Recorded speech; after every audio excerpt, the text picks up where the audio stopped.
Forbes published a rating of the most important women in Russian private business. The total revenue of their companies is about 1.7 trillion rubles. Who are these women and what types of businesses bring them maximum profit? Closest rating got Liba Julia and the Renaissance Insurance Company. The company's annual revenue is more than 70 billion rubles. Renaissance Insurance is one of the largest insurance companies in Russia. More than 50% of the shares are owned by the Sputnik Group with assets exceeding $1.5 billion. The owner of the Sputnik Group is Boris Jordan, the American billionaire. The 11th place is occupied by Marina Turyanskaya and RIF Trading Company. Annual revenue is 74.3 billion rubles. RIF Trading House was established in Rostov-on-Don in 2010 to purchase and sell agricultural products on the domestic market and for export.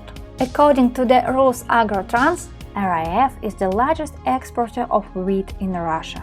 10th place, Tatiana Volodina with the company Alcor & Co., better known as Letoal. Annual revenue of 84.4 billion rubles. The company was founded by entrepreneur Maxim Klimov in the 90s. The first store of the Letoal chain opened in Moscow in 1997. A year later, there were retail outlets in the regions. Today, Letoal has more than 1,000 stores across the country.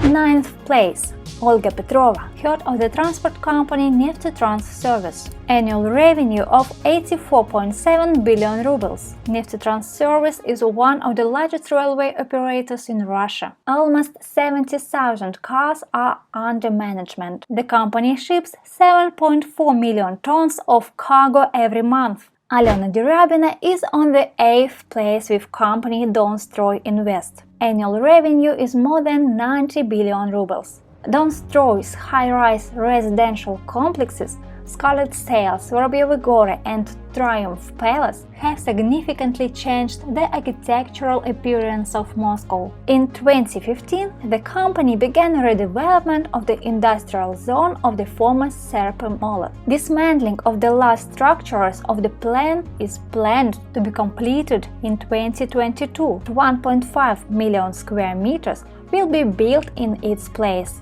The project is designed until 2025. The volume of declared investments is 140 billion rubles. Ksenia Stasnina and the company Elim took the 7th place. Annual revenue is 124.1 billion rubles. The timber company produces more than 3.4 million tons of products per year in Russia. In the 90s, the company's top manager was the future president of Russia Dmitry Medvedev.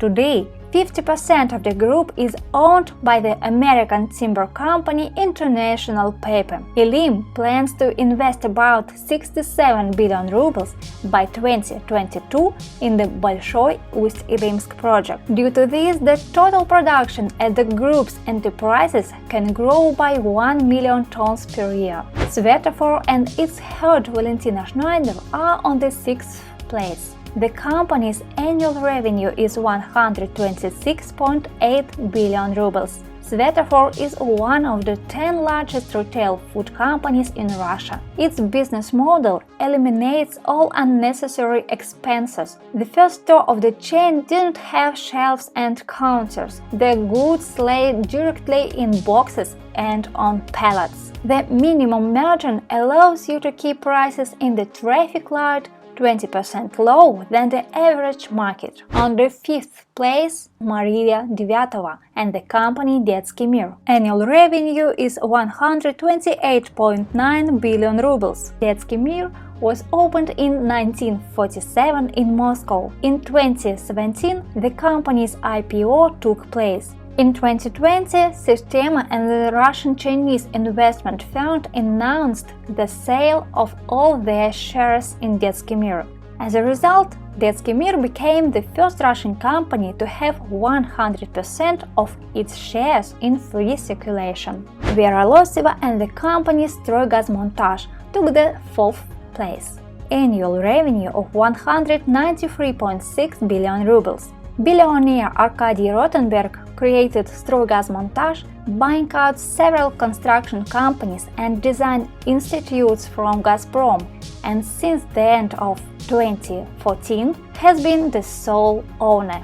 In 2015, the company received a contract for the construction of the Kerch Bridge without competition. The contract price is 228 billion rubles. In the spring of 2019, it became known that Gazprom wants to return the sold assets, and in November the owner of Stroygazmontaj changed, but it was not Gazprom. Third place, Marina Sidykh and Irkutsk Oil Company. Annual revenue 196.9 billion rubles. Marina Sidykh is the only woman in Russia who heads the oil and gas business. She has been the CEO, co-founder and co-owner of Irkutsk Oil Company since its launch. In 2015, Sidykh was ranked the richest woman in Russia with a fortune of $400 million.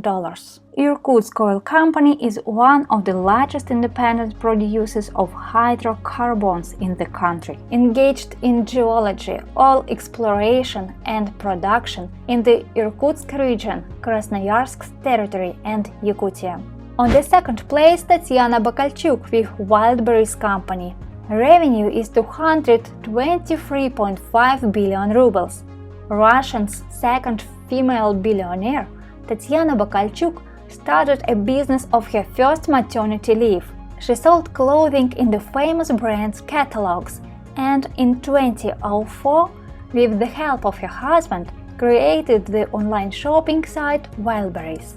Today, Bakalchuk is the sole owner of the company and its CEO. In 2020, Forbes estimated her fortune as $1 billion. Wildberries is the largest Russian online retailer, which started with sales of clothing and shoes and now represents more than 3 million products.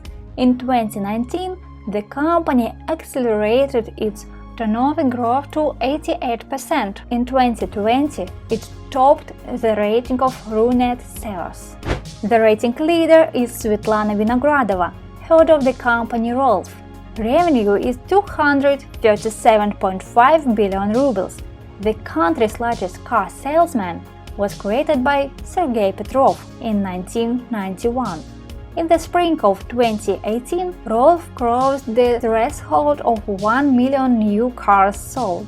In June 2019, the Investigative Committee of Russia opened a criminal case against Petrov and other top managers of the company for the withdrawals of 4 billion rubles abroad. The management of Rolf said that this didn't affect the company's work. At the end of 2019, the company's new car sales decreased by 5.4%. These were 12 of the richest and most influential women in Russian private business. If you want to stay up to date with news in the business world, please subscribe to our channel.